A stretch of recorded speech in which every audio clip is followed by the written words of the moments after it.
Good evening, dear friends, and welcome to Watson's Margins. Edward here. Tell me, do you keep old letters, tucked away where memory can't quite reach them?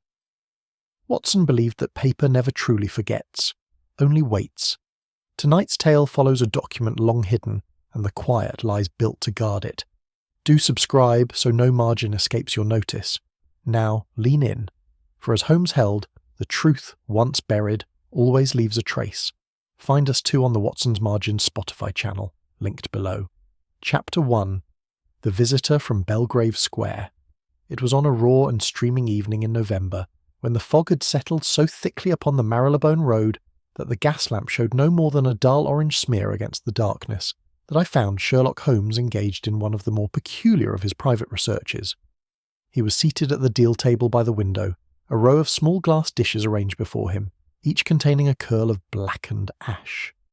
A magnifying lens lay near his right hand, and an open notebook filled with his small, precise script bore the heading Sealing Waxes, their combustion and distinguishing residues, with a special reference to the Chancery and Common Law varieties. "You will forgive me, Watson, if I do not rise," said he, without lifting his eyes from the dish before him. "I am at a delicate stage. This is the ash of a wax employed almost exclusively by solicitors of the older inns, and it burns quite differently from the commercial article sold to the general public. Observe how it curls upon itself rather than crumbling. I confess that on a night such as this, with the rain drumming upon the panes and the fire burning low, I had little appetite for the chemistry of sealing wax and said as much." Holmes smiled faintly and was on the point of some rejoinder when we heard the bell ring below, followed by the murmur of Mrs. Hudson's voice and a heavier tread upon the stair. "A visitor, and one accustomed to being admitted without delay," Holmes observed, setting aside his lens. "Note the firmness of the step, Watson, and yet its irregularity. A man of years, but one who has not surrendered his authority along with his youth."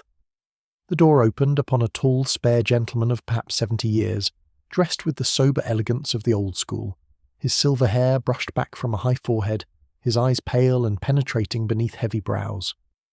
I recognized him at once, for his face was familiar to every reader of the law reports. "Mr. Holmes," said he, "I am Sir Julian Faversham. I believe I need no further introduction." "None whatever," said Holmes, rising and indicating a chair. "The bench has lost one of its most distinguished ornaments since your retirement, Sir Julian, though I observe from the Times that you have not entirely forsaken the criminal law. Pray sit and dry yourself by the fire. Watson, perhaps a glass of brandy for our guest." Sir Julian accepted the chair, though he refused the brandy with a small tired gesture. For some moments he sat in silence, his hands folded upon the head of his stick, and I had leisure to observe that beneath his composure there lay a current of real distress, betrayed by the tightness about his mouth and the manner in which his eyes moved again and again to the window, as though he feared to have been followed. "I have come to you, Mr. Holmes, upon a matter which I should once have thought beneath the dignity of a criminal investigation, and which I now believe to be very grave indeed," he began. "A document has been taken from my house. In itself it possesses no legal force whatever, and yet its loss has troubled me more than any case I tried in 30 years upon the bench. Documents without legal force are seldom stolen without a reason that lies outside the law," said Holmes, leaning back and pressing his fingertips together. "Pray let us have the facts, Sir Julian, and omit nothing, however trivial it may appear to you." "The document," said our visitor, "is the original grand jury indictment in the matter of the Crown against Matthew Vale. The case is 26 years old, Mr. Holmes, and long forgotten by all but a handful of persons. Vale was a clerk in the Crown Solicitor's office, charged with falsifying a witness statement to shield a wealthy contractor from a corruption inquiry. He died, by misadventure, some weeks before the matter could come to trial, and the case was formally closed. I had always understood the indictment itself to have been destroyed, as is customary where the accused does not live to answer the charge, and yet it was not destroyed. No, I discovered it, not 3 weeks past, among my late father's papers. He had served as prosecuting counsel in the affair, and had, for reasons I cannot explain, preserved the original document rather than surrendering it for destruction. I placed it in the dispatch box in my library, intending to consider what should properly be done with it. Last evening it vanished." Holmes's eyes had taken on that bright, fixed quality which I had learned to associate with his deepest interest. "You entertained guests, I think, last evening?" "A small dinner party, yes. my wife, Lady Eleanor, my nephew, Charles Faversham, Dr. Miriam Vale, who is, as it happens, the daughter of the man named in the indictment and a physician of some reputation, my secretary, Edmund Rooke, Colonel Adrian Mercer, an old friend from my army days, though he himself never served in the ranks of the law, and Miss Beatrice Shaw, my wife's companion, who has been with us above 20 years. A curious guest list, Sir Julian, for a household mourning nothing more than the misplacement of an old legal curiosity, said Holmes. Did any among them know of the indictment's existence? I had mentioned it to none of them directly.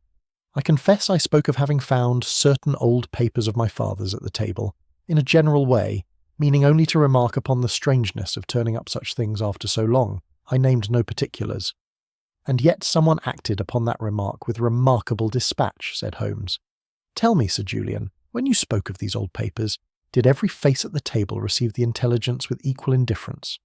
Sir Julian hesitated, and it was in that hesitation, more than in anything he had yet said, that I read the true depth of his anxiety. Dr. Vale's hand tightened upon her gloves which lay upon the table before her, though her countenance remained composed. Colonel Mercer, I noticed, did not look at her, which struck me as odd, for they are otherwise on the easiest of terms. And Miss Shaw answered a question I had not yet finished asking, supplying the very date of the old proceedings before I had named it. Indeed, said Holmes softly, and you maintain still that this document possesses no present value? None whatever in law. Vale is dead. The case can never be tried. There is no prosecution to revive and no conviction to overturn. Then you will permit me to observe, Sir Julian, that men of sense do not commonly risk exposure and disgrace to steal a paper of no value, unless that paper preserves something a great deal more dangerous than mere law. Holmes rose and stood before the fire, his long shadow thrown across the ceiling. A dead man's reputation, once thought safely buried, has a way of rising at the most inconvenient moments for the living. I think, Watson, that we must pay a call upon Belgrave Square without delay. Sir Julian rose also, some of the tension gone out of his shoulders now that the matter had passed, as it were, into stronger hands. I had hoped you would say so, Mr. Holmes. I do not know what I fear. I only know that I have not slept since the papers were found missing, and that I would give a great deal to be wrong in the uneasiness that has taken hold of me. We shall call upon you tomorrow morning, said Holmes, and examine the library, the dispatch box, and, if you will permit it, your guests. In the meanwhile, Sir Julian, I should advise you to say nothing further of the matter to anyone beneath your own roof, and to sleep, if you can manage it, with your door locked. Our visitor took his leave a few minutes later, descending into the fog with the heavy, deliberate tread of a man carrying a burden he had not yet fully measured. Holmes stood long at the window, watching the street below. Well, Watson, said he at last, turning back to the fire, what do you make of it? A stolen paper of no value, said I. It sounds a slight enough affair beside your usual custom. On the contrary, it strikes me as one of the most promising problems that has come our way in a 12-month. Consider, Watson. A document that means nothing in law may mean everything in the memory of those who lived through the events it records. Sir Julian believes he has lost a paper. I suspect he has very nearly reopened a grave. He knocked out his pipe against the grate and reached for the Persian slipper, in which he kept his tobacco. We shall want an early start. Pray have Mrs. Hudson call us at 8. I said that I would, and retired soon after, though it was long before the wind and the rain, and the strange still intensity in my friend's face, permitted me to sleep. Chapter 2. The Dead Man's Reputation.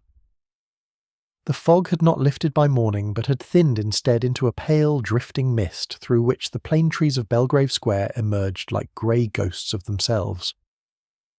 Sir Julian's house stood at the eastern corner, a tall stuccoed building whose brass fittings shone with the particular brilliance that speaks of a well-drilled household, and whose curtains hung in perfect, unwavering folds. I remarked to Holmes as we mounted the steps that the place had an almost theatrical air of order about it. You have hit upon something, Watson, though you may not know how nearly, said he. A house may be kept in order by contentment, or it may be kept in order by fear. We shall discover presently which governs here. We were admitted by a manservant and shown directly to the library, a long room lined from floor to cornice, with calf-bound law reports, where Sir Julian awaited us beside a heavy mahogany desk. Upon it stood a small iron dispatch box, its lid thrown back to reveal an interior quite empty, save for a few sheets of blank foolscap. "This is where the indictment lay," said Sir Julian, "beneath these papers, which were undisturbed. The box was locked, as it is always locked, and the key," he drew a small brass key from his waistcoat pocket, "has not left my person since the document was placed within it, save for the hours it hangs upon a hook in my dressing room at night. Who else might have access to that hook? Rook, my secretary, knows where it is kept, for he sometimes fetches papers for me in the early morning before I rise. No one else, to my knowledge." Holmes knelt beside the box and turned it toward the light, running his lens slowly along the hinge and the rim of the lid. "There has been no forcing here," said he. "The lock shows no scratch, the hinge no strain. Whoever opened this box did so with a key that answered its wards precisely." He paused, and I saw his attention arrested by something beneath the brass hinge itself. "And yet, here is a curious thing. A trace of pale dust, Watson, shaped almost like a crescent, lodged where the hinge meets the wood. Sir Julian, has this box been recently moved or cleaned?" "Not to my knowledge. It has stood upon that shelf yonder for a dozen years, and was only brought to the desk when I began sorting my father's papers." Holmes said nothing further upon the subject, but I observed him make a small note in his pocket-book before rising to examine the shelves themselves. It was there, at Holmes's request, that Sir Julian gave us the history of Matthew Vale, speaking with the careful, measured phrasing of a man long accustomed to weighing his words before a bench. Vale, he told us, had been a junior clerk in the Crown Solicitor's office some 26 years before, a young man of good character but slender means, who had been charged with altering a witness statement in a corruption inquiry touching a wealthy government contractor. The prosecution had contended that Vale, entrusted with recopying certain depositions, had used the office to falsify a material passage, shielding the contractor from exposure.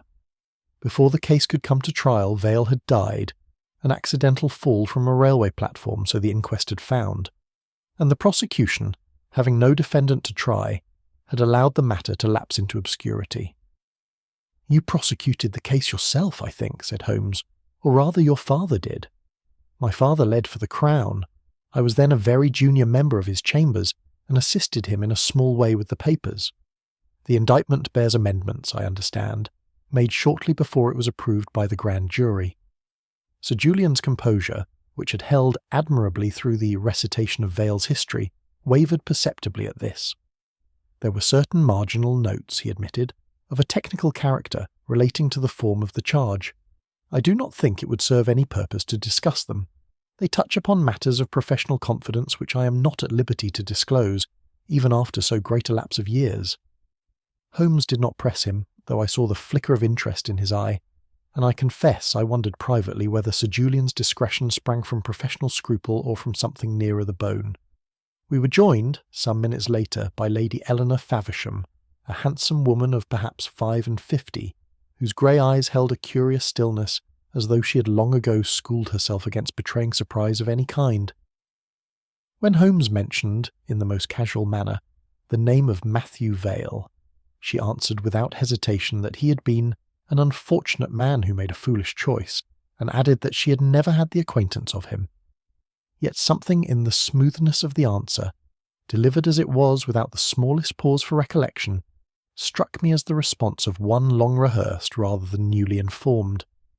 Colonel Adrian Mercer, whom we encountered shortly afterward in the morning-room, proved a bluff, weathered man with the bearing of a soldier, and the guarded eye of one who has spent years in intelligence work. He dismissed the Vale affair as a minor administrative scandal, blown up out of all proportion by the newspapers of the day, and I might have thought nothing further of the phrase had Holmes not, upon our return to the library, produced from among Sir Julian's papers a yellowed clipping from an old evening journal, in which the very words minor administrative scandal appeared, attributed to no one in particular. "A borrowed phrase, Watson, is sometimes more revealing than an original one," Holmes murmured, folding the clipping carefully into his notebook.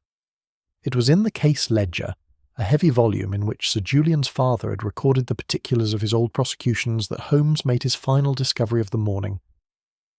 Turning the pages with great care, he came upon one whose stub alone remained, cut cleanly from the binding with a sharp blade. Upon the stub, faint traces of blue pencil could still be seen, and beneath his lens Holmes made out the fragment of a sentence, not acting alone. Someone has taken considerable trouble to remove a single page from a book that no one in 26 years has troubled to consult, said Holmes, closing the ledger softly. That is not the act of idle curiosity, Sir Julian, but of a mind that knows precisely what it fears to have others read. As we took our leave that afternoon, I confessed to Holmes that my suspicions had settled upon young Charles Faversham, whose debts Sir Julian had mentioned in passing were the subject of some family anxiety, and who might well have found in an old scandal the material for a discreet blackmail. It is a reasonable theory, and I do not discard it, said Holmes, drawing his collar up against the mist. But I confess I am a good deal more interested, Watson, in why a wife who never met Matthew Vale, a colonel who calls his ruin a trifling matter, and a companion who names dates before they are spoken, should all choose to speak of a dead clerk with the caution of witnesses under solemn oath. Chapter 3. Death Behind a Locked Door. I was wakened the following morning by an urgent rapping at my bedroom door, and found Holmes already dressed and standing upon the threshold, with a telegram crushed in his hand. Sir Julian Faversham is dead, Watson. Found this morning in his library, the door locked upon the inside. Lestrade has been called, and I have taken the liberty of ordering a cab. Dress quickly. There is not a moment to spare. The drive to Belgrave Square was accomplished almost in silence, Holmes sitting with his chin sunk upon his breast and his eyes half closed, though I knew from long experience that his mind was working with the greatest possible activity behind that appearance of repose. Once only he spoke, and it was to himself rather than to me. A locked door proves a great many things, Watson, but never the thing it seems most eager to prove. We found the house in that peculiar hush which follows swiftly upon violent news, the servants moving about with white, frightened faces, and Inspector Lestrade already established in the library, notebook in hand, directing a constable at the window. "Ah, Mr. Holmes," said he, with the air of a man not wholly displeased at the prospect of an audience. "You'll not need telling this is an odd business. Locked from the inside, both windows fastened, and the key lying there beside him on the carpet, plain as you like." Sir Julian lay in the great leather chair behind his desk, his head fallen forward upon his breast, his countenance discoloured in a manner I had seen before, in cases of certain swift-acting poisons. Upon the desk stood a glass containing perhaps an inch of brandy, quite untouched, the level unbroken by any mark of lips. "You have formed a theory already, I think," said Holmes, glancing at Lestrade with that air of polite deference which I had learned to recognise as concealing the keenest scepticism. "I have more than a theory, Mr. Holmes. I have evidence. Sir Julian quarrelled bitterly with his nephew over money not 3 days since. The housemaid heard raised voices from this very room. Young Faversham was seen entering the library not an hour before dinner last evening, and this morning in his room we found this." He produced a small brown bottle, half empty, bearing an apothecary's label. "A rare and powerful heart medicine, Mr. Holmes, of a sort that would prove fatal enough in the wrong hands and the wrong measure. Add to that a new will, drawn within the fortnight, cutting the young man's inheritance by more than half, and I think you'll allow the case makes itself." "It does indeed make itself," said Holmes, "which is precisely the quality in it that I find least reassuring." He turned from Lestrade without further comment and began a slow circuit of the room, his eyes moving from the fastened windows to the hearth, and thence to the body itself. I watched him kneel beside the chair and take Sir Julian's hand gently in his own, examining the fingers one by one beneath his lens. Upon the forefinger of the right hand he found a small clean incision, scarcely more than a scratch, at which he gazed for a long moment before laying the hand down again, with a curious tenderness. "Lestrade," said he, "you spoke of the brandy as the vehicle of the poison. I would ask you to look at Sir Julian's lips." The inspector bent to look, and I, coming nearer, saw at once what Holmes had already perceived. The lips showed no trace of staining, no faint darkening at the corners such as brandy, drunk in any quantity, invariably leaves upon a dead man's mouth. "He never drank it," said Holmes quietly. "The poison entered his body by some other road, and I think we need look no further than that small wound upon his finger." Lestrade's confidence wavered visibly, though he was not a man to abandon a comfortable theory without a struggle. "A scratch is easily got, Mr. Holmes, in an ordinary evening's business." "No doubt, but I should be glad to know what business required Sir Julian to press so sharply upon whatever caused it." Holmes rose and turned his attention to the blotting pad upon the desk, tilting it toward the window so that the grey morning light fell obliquely across its surface.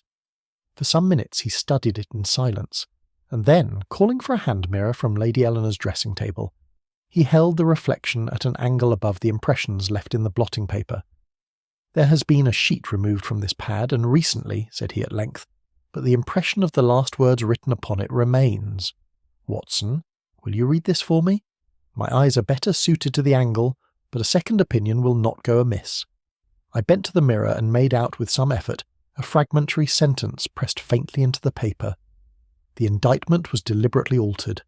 The sentence ended there, as though the pen had been lifted, or the hand that held it disturbed, before the thought could be completed. "Sir Julian was writing of the indictment last night, and did not live to finish the sentence," said Holmes. He straightened, and his gaze fell upon the cold hearth, where a small quantity of charred paper lay among the ashes. Kneeling once more, he lifted a fragment with the greatest delicacy, using a pair of tongs from the fire-irons, and carried it to the window.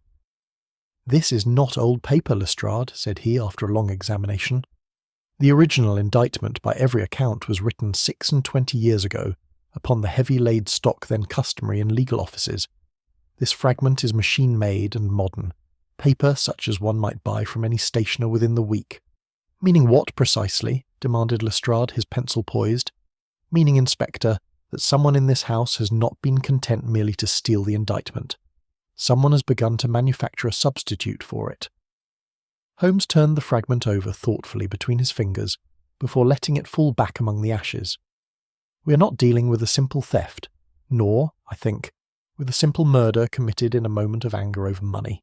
We are dealing with a mind patient enough, and skilled enough, to forge history itself, and ruthless enough to silence the one man who had begun, at last, to tell the truth." Lestrade, though visibly shaken from the comfortable certainty with which he had begun the morning, was not a man to relinquish his theory without a fight, and I saw him glance meaningfully toward the door of the room in which Charles Faversham, pale and silent, sat under the eye of a constable.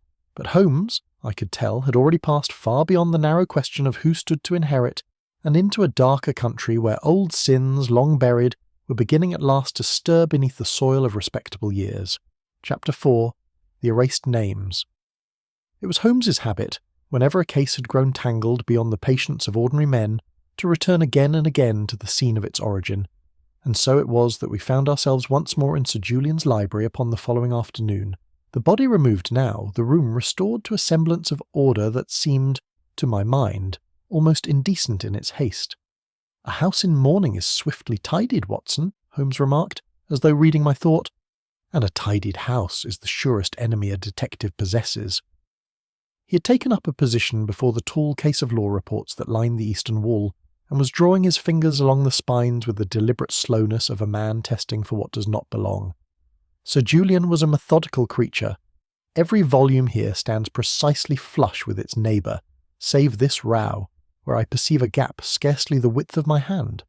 He drew out 2 volumes, revealing behind them a narrow cavity, in which lay a plain envelope, unsealed, its flap tucked rather than gummed. Within it, we found a photographic copy of the missing indictment, not the original document itself, but a careful reproduction of it, mounted upon stiff card, the text reproduced with sufficient clarity that the seal and the formal language of the charge were plainly legible. "Sir Julian's own precaution, I fancy," said Holmes, carrying it to the window. "A prudent man who fears the loss of an irreplaceable paper will very often make a copy of it before disaster overtakes him. But look here, Watson, in the margin." I looked, and saw at once what had drawn his eye.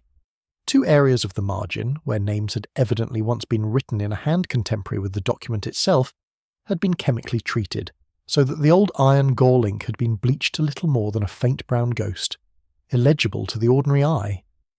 Lestrade, summoned by messenger, and arriving within the half-hour, examined the erasures with evident satisfaction. "There's your motive plain enough, Mr. Holmes. Blackmail.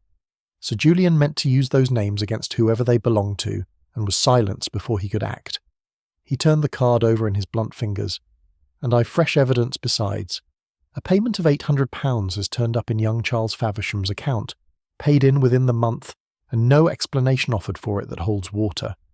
Add to that a jealous motive.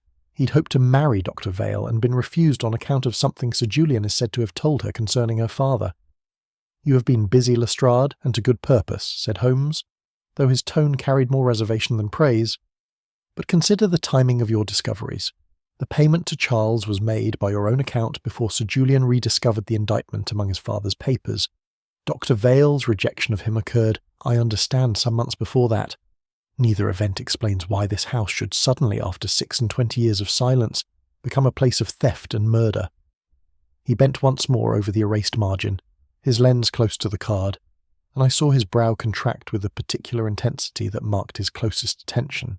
"The chemical employed here is a modern one, a preparation not 30 years old, and certainly not available to anyone in the year of Vale's trial, yet the ink beneath the damage, where it survives at the edges, is unmistakably iron gall, of the sort no longer in common use.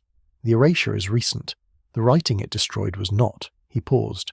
"One name, I think, began with an unusually broad capital letter. See how the ghost of it flares here, wider than the rest of the script.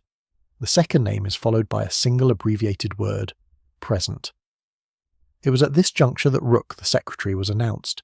A thin, stooping man with ink-stained fingers and the anxious, deferential manner of one long accustomed to serving a temper he dared not cross. Under Holmes's quiet questioning, he admitted with evident reluctance that Sir Julian had in recent weeks dictated several letters touching upon the Vale case, and that he, Rook, had been struck by his master's peculiar care in the choice of words. "He would never permit me to write that Vale had committed the falsification, Mr. Holmes. He was most particular upon that point. I was to write, always, that Vale had been held responsible for the falsification. He corrected me twice upon it, the second time with some heat. A distinction of the first importance," said Holmes, glancing at me. "The one phrase asserts guilt as a fact, the other merely records an official conclusion, which may or may not correspond to the truth. A man does not labour over such a distinction, Watson, unless he knows in his own heart which of the two is the honest one." We were interrupted at this point by Miss Beatrice Shaw, who had come, she said, to inquire whether her mistress might be permitted to rest undisturbed a while longer, and who lingered, as elderly companions will, a moment longer than her errand required. Holmes, with that gentleness he could assume when it served his purpose, drew her into conversation regarding the dinner party, and she answered readily enough, until, speaking of Matthew Vale, she remarked quite without prompting that he had never touched the blue memorandum whatever they said of him. The room fell silent. No one in my hearing had spoken of any blue memorandum, nor was any such document mentioned in the newspapers Holmes had shown us. "A blue memorandum, Miss Shaw," said Holmes very quietly. The old woman's composure broke for the first time since we had made her acquaintance. Her hand went to her throat and she said, in some confusion, that she must have confused the case with another, a similar scandal of the same period she could not now recall which, and begged to be excused, retreating from the room with a haste that belied her years. Holmes did not attempt to detain her, but stood for a long while after she'd gone, gazing at the erased margin of the photographic copy without speaking. "People forget events, Watson, with the greatest of ease," said he at last. "They forget names, dates, the very outcome of affairs that once consumed them utterly. But they do not, in my experience, invent from nothing the precise colour of a document they have never in their lives set eyes upon. Miss Shaw has seen the blue memorandum. The question that now presses upon us is not whether she knows something of this old case, but how much she has carried, in silence, for 26 years, and what it may yet cost her to set it down." Chapter 5. The Summer at Alderwick. "Pack a bag, Watson, and forget London for a day. We're going into Hertfordshire." I found Holmes at breakfast the following morning, already dressed for travel, a railway timetable propped against the coffee pot, and a look upon his face that I had come to associate with the discovery of some fixed point from which an entire investigation might at last be surveyed. "You have found something in the night." "I have found a place, which is very often more valuable than a fact, for a place will yield up a dozen facts to the man who knows how to question it. I spent some hours yesterday evening among the old newspaper files at Somerset House, tracing the history of Horace Bellamy, the industrialist whose government contracts were under investigation at the time of Vale's disgrace. Bellamy is dead these 15 years, but his country seat, Alderwick Hall, still stands, and it was there, 26 summers ago, that a certain party of young people gathered, a party that included, unless I am very much mistaken, every principal figure now entangled in our present affair. We reached Alderwick a little before noon, a grey Jacobean house set among neglected gardens, now let out, the local innkeeper informed us, as a school for the sons of tradesmen. The present occupants knew nothing of its history, but the innkeeper himself, a garrulous old fellow who had served as undergardener at the hall in his youth, proved a fund of recollection once Holmes had loosened his tongue with a glass of ale, and a guinea laid carelessly upon the table. "Ah, that was a rare summer, sir, the one you're asking after. Mr. Bellamy had half the young quality of the county down for it, on account of some business he was pushing through Parliament. There was young Mr. Faversham, just called to the bar and full of himself. Miss Ashcombe, that became Lady Faversham after, a beauty she was and no mistake. Captain Mercer, as he was then, always at her elbow, and a clerk fellow, Vale his name was, come down to copy papers for Mr. Bellamy's people, nice quiet young man, and his little girl with him, for his wife was dead and he'd nowhere else to leave her. Miriam, they called her, no bigger than a minute. Miss Shaw had the governessing of Bellamy's own daughter that summer, and took a fancy to the Vale child besides." Holmes drew from the old man, by patient and roundabout questioning, a picture that gradually assumed the shape and colour of the tragedy we had come to investigate. Bellamy's contracts, it emerged, had depended upon the concealment of certain bribes paid to officials in the procurement service, and a witness statement, prepared to expose the matter, had been altered before it could reach the prosecuting authorities. Vale, whose task it had been merely to recopy documents for his superiors, had found the amended version bearing his own hand, and had been made, whether by accident or design, to answer for an alteration he had not himself conceived. He was ordered to make fair copies of official papers, and could very easily have been given an altered draft to copy, without the smallest knowledge of what he transcribed, said Holmes, as we walked afterward along the overgrown terrace above the old rose garden. A more convenient scapegoat could scarcely be imagined, Watson. Educated enough to hold a pen, humble enough to be believed guilty, and possessed of no family influence to trouble those who accused him. It was from the innkeeper's aged sister, still living in a cottage near the railway halt, that we obtained the most singular fragment of the day's harvest. She had been, in her youth, a servant at the hall, and remembered clearly a quarrel overheard near the railway station upon the very night that Vale had met his death. "I was walking home from my sister's, sir, and heard voices raised beyond the hedge, though I could not see the speakers in the dark. One of them was Mr. Vale. I knew his voice well enough, for he'd always a kind word for the servants. He said, plain as I stand here, 'You gave me the words, and now you deny they were yours.' And the other voice, I could not tell whose it was, answered something I did not catch, and then all was quiet. Holmes pressed her gently for further particulars, but she could add nothing more save that she had thought no more of the matter until the news came, some days later, of Vale's accidental death upon that same platform. There remained one further discovery, made only as the afternoon light was failing and we prepared to return to the station ourselves. Holmes, making inquiry of the local post office, learned that a sealed letter, addressed by Matthew Vale to a Miss Beatrice Shaw, had been dispatched from Alderwick upon the very afternoon of his death, some hours before the quarrel the old woman had overheard. A letter written in the hours before his death, and addressed to the one woman in this affair who has since betrayed herself with an unguarded word, said Holmes, as our train drew out into the gathering dusk. And yet Miss Shaw denies, or affects to deny, that any such letter ever reached her. I confess that by this point in our inquiry my own suspicions had begun to settle, with some discomfort, upon Sir Julian himself. It seems to me, Holmes, that a case might be made against our late client. He led, or assisted in, the prosecution that ruined Vale. He alone possessed the indictment in recent weeks. Might he not have altered the original evidence himself to protect his own early career, and later stolen back the indictment to destroy the proof of it?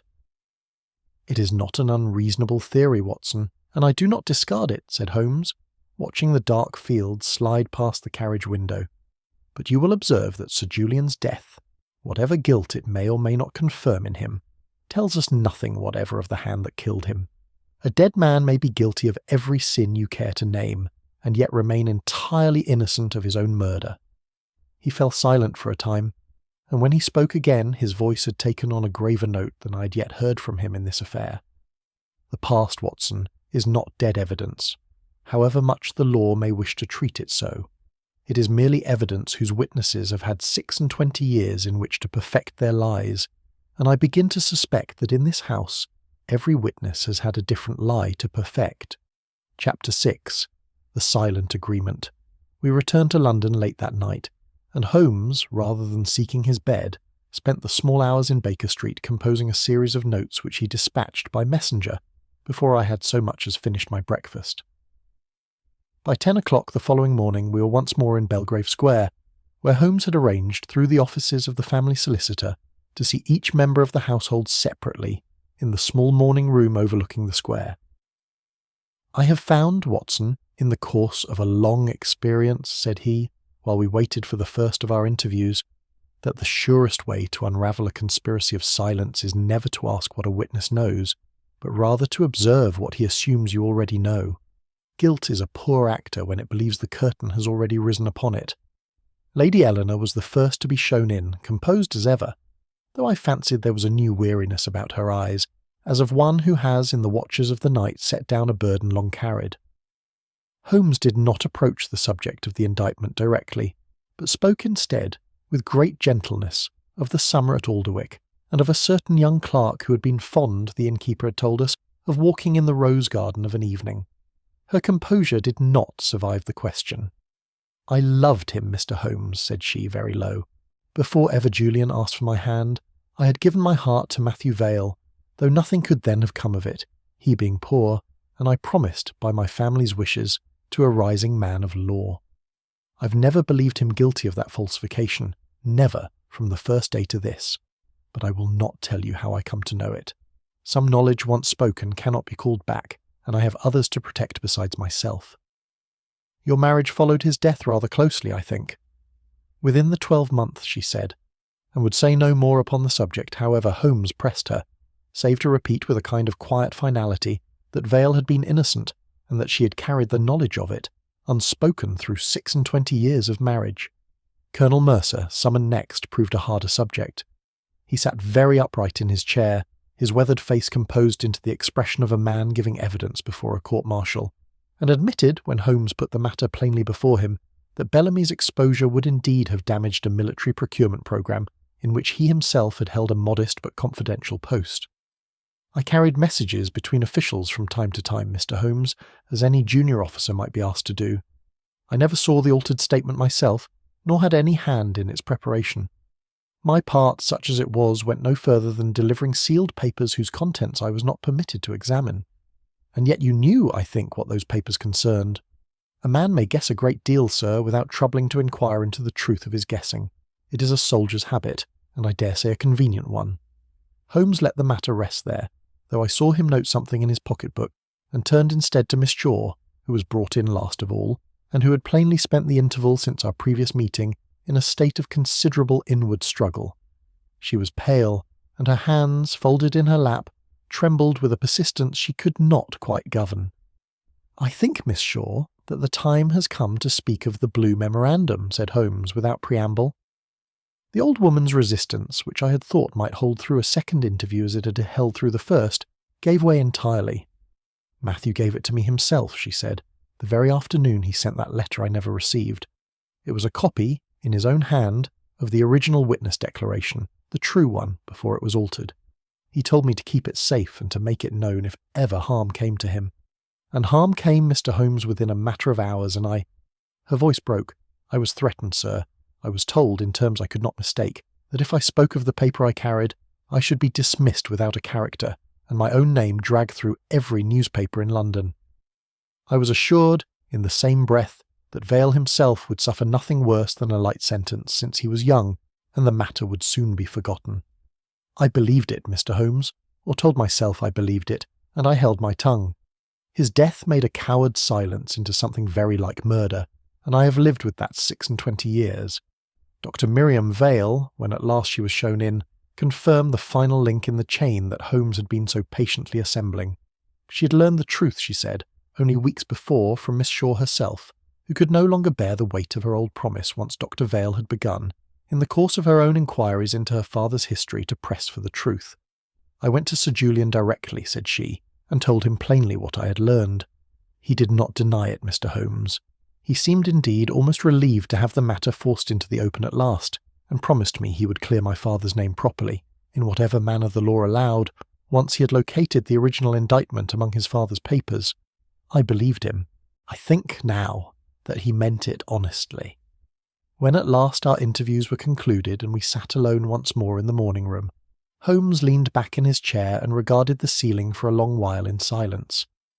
A silent agreement, Watson, entered into 26 years ago by a circle of frightened young people, none of whom, I think, ever intended that Matthew Vale should die. Sir Julian directed the alteration of the evidence, whether from ambition or from pressure, I cannot yet say. Mercer ensured the false document reached its proper destination. Lady Eleanor held her tongue to protect both his memory and her own name. Miss Shaw concealed the one paper that might have cleared him. None of them struck the blow that killed him, yet all of them, in their several ways, have battened these 26 years upon calling his death an accident. And who then struck the blow?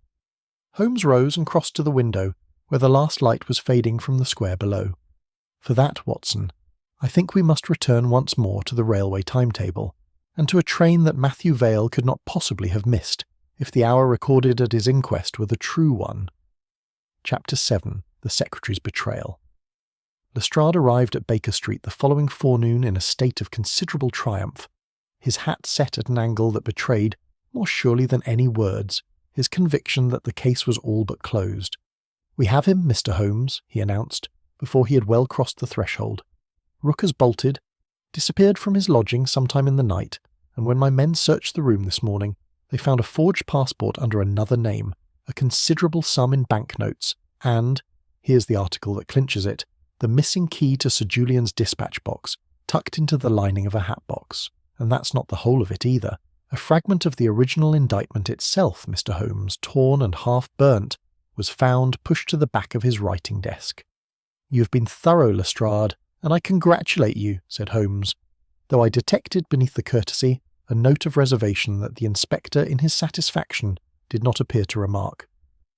"And your theory, I collect, runs thus, that Rook stole the indictment for the purpose of extorting money from his employer, that negotiations between them broke down, and that he poisoned Sir Julian rather than see himself exposed. It runs precisely thus, and I defy you to find a flaw in it. A secretary has every opportunity a household affords, the run of the library, knowledge of where the key was kept, access to Sir Julian's private hours, motive, means, and now flight besides. I call that a complete case, Mr. Holmes, and I don't mind saying so." We accompanied Lestrade that same afternoon to the railway station at Euston, where Rook, a haggard and trembling figure quite unlike the deferential secretary we had first encountered, was taken into custody as he attempted to purchase a ticket for the Liverpool boat train. Under questioning at the police station that evening, he admitted a great deal, though not, he insisted with a kind of desperate earnestness, the murder itself. "I took the key, yes, I do not deny it. Sir Julian himself ordered me to remove the indictment from the dispatch box and to prepare a copy of it, omitting 2 names that appeared in the margin. He told me it was a matter touching the safety of persons still living, and that I was to ask no questions. I obeyed him, Mr. Holmes, as I have obeyed him in 100 lesser matters these 15 years. He feared, I believe, that if the truth came out entire, it would ruin Lady Eleanor and destroy Colonel Mercer besides, and he could not bring himself, even at the last, to expose them both entirely." "And the fragment found in your desk?" Rook's hands, manacled upon the table before him, twisted together. "I kept it back, sir, as a measure of protection. I feared— forgive me— I feared that Sir Julian, having used me for so delicate a purpose, might one day find it convenient to lay the whole blame at my door, should the matter ever come to light. A man in my position learns to keep something in reserve. When I heard he was dead and guessed how the discovery would look for me, I lost my head entirely and ran. I see now what folly that was. But I did not kill him, Mr. Holmes. I swear it before God." It was, I confess, a plausible enough account, delivered with every appearance of sincerity, and by the time we returned to Baker Street that evening, I found myself very nearly persuaded that Lestrade's case, whatever its rough edges, had substantially closed upon the truth. Rook's opportunity was beyond question, his motive at least intelligible, and his flight, however weakly explained, remained the act of a guilty conscience if nothing else. Holmes, seated before the fire with his pipe unlit in his hand, heard my summary of the case with an expression of patient courtesy that I had long ago learned to distrust. "You put the argument fairly, Watson, and I do not quarrel with your logic, but consider this. A man clever enough to forge a substitute indictment upon modern paper and skilled enough to remove a page from a locked ledger without the least sign of forcing is not, I think, a man who would then burn his careless drafts in the very fireplace of the room where his victim lay dead, leaving fragments for the first competent eye to discover. It is a carelessness pitched, if I may so express it, at exactly the level required to be found, no more and no less." He rose and crossed to the small table where he had laid out upon a square of black velvet the dispatch box key recovered from Rook's lodgings, together with the jeweller's loop. "I tested this key this afternoon while you were occupied at the hospital. It answers the lock perfectly, as you would expect. But observe the teeth, Watson, beneath the glass. Fresh filing marks, quite unweathered, upon metal that has otherwise taken on the dull patina of some years' handling. This is not the original key cut when the box itself was made. It is a duplicate fashioned recently, and fashioned, I would guess, from an impression taken in wax, or in some soft material pressed against the original for no longer than a minute or two. Then Rook did not steal the true key at all. Rook stole a duplicate, and was very likely encouraged to believe it the original. Someone in that household, Watson, has been a good deal more industrious than merely stealing an old paper. Someone has planted evidence in an innocent man's lodgings, supplied our friend Lestrade with a solution containing just sufficient truth to survive an ordinary scrutiny, and allowed a frightened, foolish secretary to run directly into the arms of the police, where his guilt would seem to close the case beyond further inquiry." "You mean to expose this before Lestrade acts further?" Holmes shook his head slowly, and there was, in the set of his mouth, something of the patient hunter who has at last seen his quarry break cover. "Not yet, Watson. Let the theory spread. Let our unseen architect believe that his structure stands secure, for a house built upon false foundations invariably betrays itself at the first honest pressure applied against it. And I have already begun, this very evening, to apply that pressure." Chapter 8. The Blue Memorandum. The pressure of which Holmes had spoken took, upon the following morning, a form so unassuming that I might easily have overlooked its significance had he not drawn my attention to it across the breakfast table. A brief notice, no more than 3 lines, had appeared in the personal column of the Times, stating that certain chemical treatments recently applied to a photographic document connected with an old legal matter had proved successful in restoring names previously thought erased beyond recovery. "You wrote this yourself?" "I did, and I flatter myself it is a model of misleading precision. Every word in it is, strictly speaking, true. Chemical treatments do exist, and might, in skilled hands, restore a good deal of what has been bleached from old ink. I have simply neglected to mention that no such treatment has yet been applied to our particular copy." He folded the newspaper with evident satisfaction. "We have now only to wait, Watson, and to watch which of our acquaintances finds himself unable to sleep tonight. We had not long to wait." That same evening, having taken the precaution of dining out and returning to Baker Street by a circuitous route, we found unmistakable signs that our rooms had been entered in our absence. A drawer stood very slightly ajar that Holmes was certain he had left closed. A paper knife lay across the desk at an angle he declared foreign to his own habits of order. "Our visitor was careful, but not careful enough," said he, moving at once to the japanned tin box in which he kept certain of his working papers. From it he drew, with a satisfaction he made no effort to conceal, an envelope marked in his own hand, Vale Indictment, its flap disturbed. "He has taken the bait, and I trust found it a disappointing meal. That envelope contained nothing more than blank paper, dusted, before I left this evening, with a fine tracing powder of my own preparation, harmless to the skin, Watson, but exceedingly difficult to remove entirely from the creases of a glove or the folds of a coat cuff, once it has been disturbed." It was 2 days later, at a further interview arranged through the family solicitor, that the powder revealed its purpose. Colonel Mercer, seated once more in the morning room at Belgrave Square, drew off his gloves at Holmes's request to examine a document laid before him, and I saw, even without the aid of a lens, a faint greyish bloom clinging to the seams of the leather. Holmes made no immediate accusation. Instead, with a mildness that I had come to recognise as more dangerous than any direct assault, he asked the colonel to describe, so far as his memory of the case allowed, the appearance of the original indictment's margin. "I have never set eyes upon the document itself, Mr. Holmes, as I believe I have already told you," said Mercer, though I fancied a certain stiffness had entered his bearing. "I know only what has been said of it in this house. And yet you spoke, not 10 minutes since, of names written beneath the blue memorandum notation." "I do not recall that phrase having passed any lips in your hearing, Colonel. Certainly not in mine." Mercer's composure, so carefully maintained through every previous encounter, gave way at last, though not, as I had half expected, into confession. He drew himself up instead with the manner of a man staking everything upon a final position. "Very well, Mr. Holmes. I will not pretend further.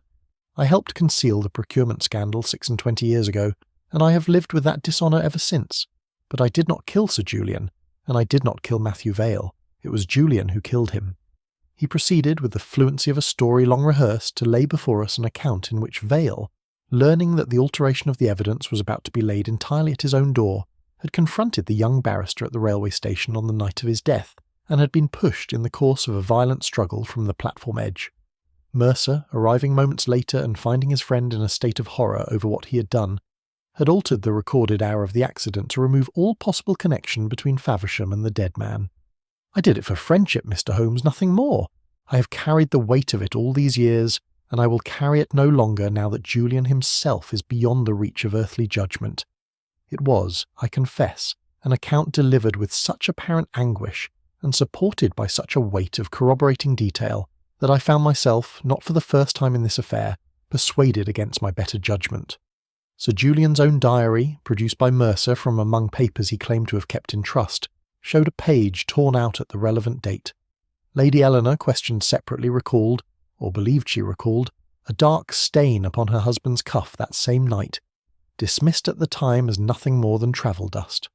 A retired railway porter, traced with some difficulty to a cottage in Surrey, remembered 2 men disputing near the platform, one of them wearing, he was nearly certain, the dark coat of a barrister. Holmes heard the whole recitation without visible emotion, and it was only when Mercer had finished that he permitted himself to speak. "It is a most carefully constructed account, Colonel, and I do not doubt that a jury, presented with nothing further, might well be moved by it. There is, however, one difficulty.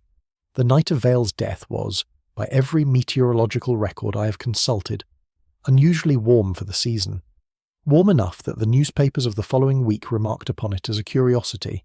Sir Julian, moreover, had not yet been called to the bar at the date of that summer party, and would not, therefore, have possessed court dress of any kind to wear upon an ordinary railway platform." He paused, allowing the silence to settle before continuing. "And your porter's memory, Colonel, however honestly given after so long an interval, does not accord with the account he gave at the time. I have here a local newspaper report from the week of the incident, in which the same porter, questioned while the matter was fresh in his mind, described the second man not in a barrister's coat at all, but in a military cape. The colour drained slowly from Mercer's weathered face, and I saw, in that moment, the collapse of an edifice built with great patience over decades, undone at last by a single fact, too old, too small, and too honestly recorded to have been anticipated by the lie constructed to bury it." Chapter 9. The Indictment Restored. Holmes had asked that the whole household be gathered once more in Sir Julian's library, and it was a subdued company indeed that assembled there upon the appointed evening, Lady Eleanor pale beside the cold hearth, Charles Faversham hollow-eyed from a fortnight's suspicion he did not yet know had lifted, Dr. Vale composed but watchful, Miss Shaw twisting her handkerchief in trembling hands, and Colonel Mercer seated a little apart under the eye of a constable, his soldierly bearing at last entirely deserted him. Lestrade stood by the door, his notebook ready, though I fancied his confidence of a week before had given way to something nearer respectful bewilderment. "I promised you the truth of this matter," Holmes began, standing before the empty dispatch box that had first drawn us into the case, "and I mean to give it in full, though I warn you it reaches back a good deal further than any of you, I think, have cared to admit even to yourselves. This affair did not begin with the theft of an old indictment. It began 26 years ago, at the moment that indictment was deliberately falsified." He drew from his breast pocket the photographic copy, its erased margin now restored, by patient chemical work of his own conducting, to a legibility it had not possessed since the names were first bleached away. The grand jury foreman of that year, examining the charge against Matthew Vale before it was formally approved, added 2 marginal notes of his own. Observations, not accusations, but observations of a kind that no one concerned in this affair could afford to have survive. The first reads, "Instruction supplied by A. Mercer." The second, "J. Faversham present." A small sound, half gasp and half sob, escaped Miss Shaw, but no one else spoke. These notes did not absolve Vale of copying the false statement in his own hand.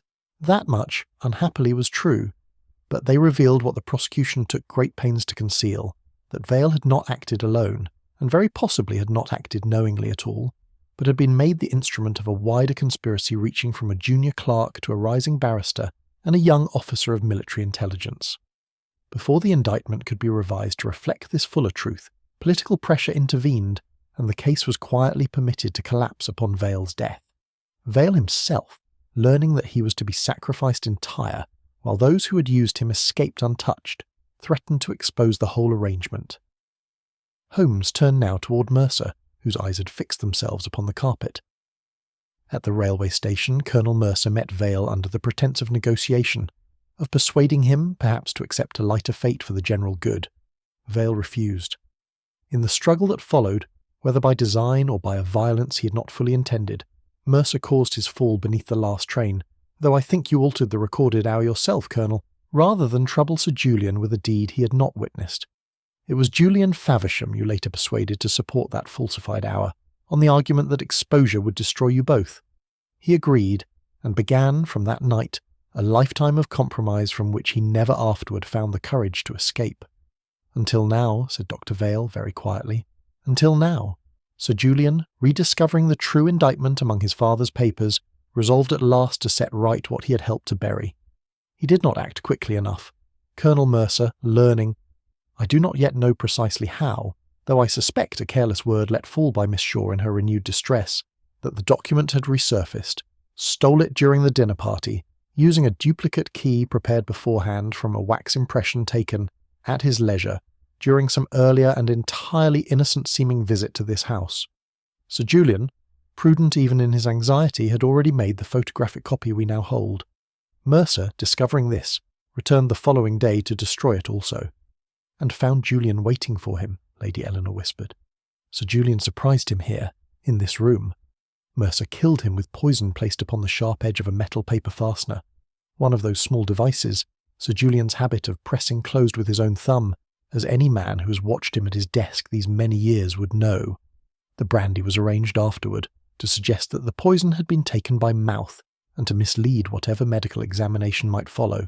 Holmes paused. The rest of Colonel Mercer's activity you have already witnessed for yourselves.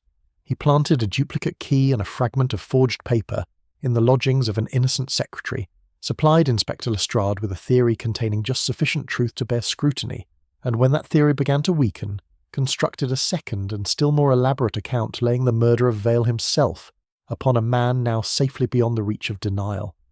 His final error was not physical, but emotional. He showed unmistakable relief when the brandy theory was first proposed. He referred, in my hearing, to the position of a notation upon a document he claimed never to have seen, and he was a shade too eager, I think, to accuse a dead friend who could no longer answer for himself. Holmes set down the photographic copy upon the desk. But the truest indictment, gentlemen, was never in Colonel Mercer's possession at all. What he stole from this house, at such trouble and such cost, was nothing more than a prepared duplicate, left as a decoy where he was certain to find it. He crossed the room to the tall judicial portrait of Sir Julian's father that hung above the mantel, its heavy gilt frame resting upon a wooden base of some age and solidity. Pressing his fingers against a scarcely visible seam near the lower edge, he drew forth a small hidden drawer from which he lifted a folded document of unmistakably older paper, its seal intact. The pale dust I found beneath the hinge of the dispatch box some days ago was not household dust at all, but a fine residue of aged wood, the sort a man's sleeve collects brushing against an old dry frame such as this one, disturbed when Sir Julian himself concealed the true indictment here, trusting to hide it in the one place his enemies would never think to search, beneath the very likeness of the man who had first prosecuted it. Lestrade, staring at the recovered document, found his voice at last. Then Rook. Rook is guilty of nothing more than obedience, misplaced loyalty, and an understandable panic, said Holmes. I think, Lestrade, you will find it in your power to release him before the week is out. Colonel Mercer said nothing at all, but sat very still, a soldier at last surrendering ground he had defended by every falsehood at his command for 26 patient years. Chapter 10. The Weight of Years. Colonel Mercer was arrested that same evening, and though he maintained, through every subsequent proceeding, a silence as rigid as any he had kept for 26 years, the case against him wanted nothing that silence might have supplied. The recovered indictment, the duplicate key with its telltale filing marks, the tracing powder that had betrayed him in his own gloves, the railway records Holmes had unearthed at such trouble, and the medical evidence regarding the manner in which the poison had entered Sir Julian's body through the small wound upon his finger, all these together formed a chain that no advocate, however skilled, could afterward persuade a jury to doubt. Rook was released within the week, precisely as Holmes had predicted, though I confess the man who walked from the police court bore little resemblance to the anxious, deferential secretary we had first encountered in Belgrave Square. His attempted theft, however innocently ordered, and his clumsy flight, however understandably panicked, had left a stain upon his character that no formal exoneration could wholly remove, and I heard some months later that he had taken a situation in the north, where his history was not known. Charles Faversham's part in the affair, at least, resolved itself more happily than any of us had dared to hope during the darker days of the investigation. The mysterious payment that had so exercised Lestrade's suspicion proved, upon examination of Sir Julian's private accounts, to have come from the old judge himself, who had quietly settled a considerable portion of his nephew's debts some weeks before revising his will, an act of private generosity he had apparently preferred to keep even from Charles's own knowledge, lest gratitude complicate what he intended as a lesson in prudence rather than a reward for extravagance. He was not a hard man, whatever else he was, said Charles, when Holmes informed him of the truth, and I thought there was more grief in the simple statement than in any more elaborate expression of mourning he might have offered.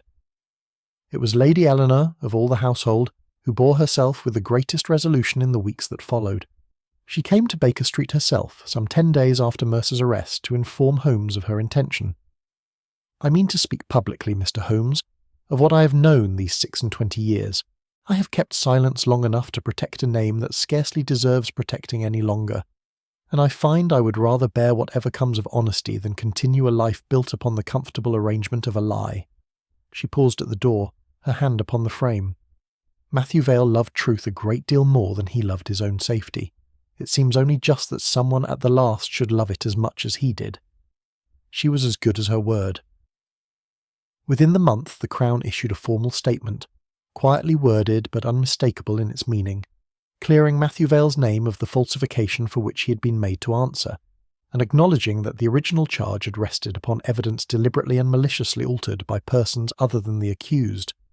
Dr. Miriam Vale, I am told, placed the restored indictment beside her father's surviving letters in a small case at her consulting rooms, not, as she explained to Holmes when she called to thank him, as a relic of accusation, but as proof that even a truth long buried does not in the end remain buried forever.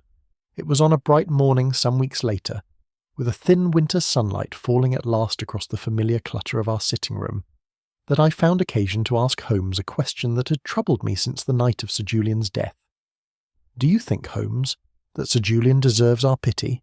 He falsified the evidence that ruined an innocent man, permitted his death to be quietly forgotten, and lived 30 years in comfort upon a lie. And yet, at the end, he tried to undo what he had done and paid for the attempt with his life. Holmes considered the question for some time before answering, his pipe unlit between his fingers, his gaze fixed upon the fire. Remorse is not the same thing as innocence, Watson, and I would not have you confuse the two. Sir Julian's silence destroyed one man outright, and imprisoned several others within a fear that shaped the whole remaining course of their lives. Lady Eleanor's marriage, Mercer's descent into deeper and deeper concealment, Miss Shaw's long servitude to a secret not her own. Nothing in his final honesty undoes that harm, nor should we pretend that it does. He turned his eyes toward me at last. And yet a man who spends 30 years constructing a comfortable silence, and then, in the evening of his life, dismantles it at the cost of everything he has built, has done something that the wholly guilty rarely trouble themselves to attempt. His late attempt at honesty could not undo the past, Watson, but it prevented the lie from becoming permanent, and that I think is no small thing to have accomplished, even at the last hour, and even at the price he ultimately paid. I have set down this account, as I have set down so many others, in the conviction that some record ought to survive of the singular powers my friend brought to bear upon the darker corners of human affairs. But I confess that this case has remained with me, in the month since its conclusion, with a persistence I do not always find in our stranger adventures, perhaps because its horrors were, in the end, so entirely ordinary. Not the exotic cunning of some foreign villain, but the slow, patient corrosion worked by an old silence, kept for what had seemed, at the time, the most reasonable of motives. Memory, I have come to believe, does not weaken merely because years pass over it. Time may soften voices, and yellow the paper upon which old wrongs are recorded, and carry witness after witness quietly to their graves. Yet the consequences of what was done remain patiently and precisely, connected to their causes, waiting only for someone with the patience to trace the thread back to its origin. The law had lost Matthew Vale's case for more than a quarter of a century. My friend recovered it, in the end, by recognising a truth I have seen him demonstrate in a dozen forms since. That the oldest wounds are very often those most carefully guarded, not by silence alone, but by the newest and most desperate of lies.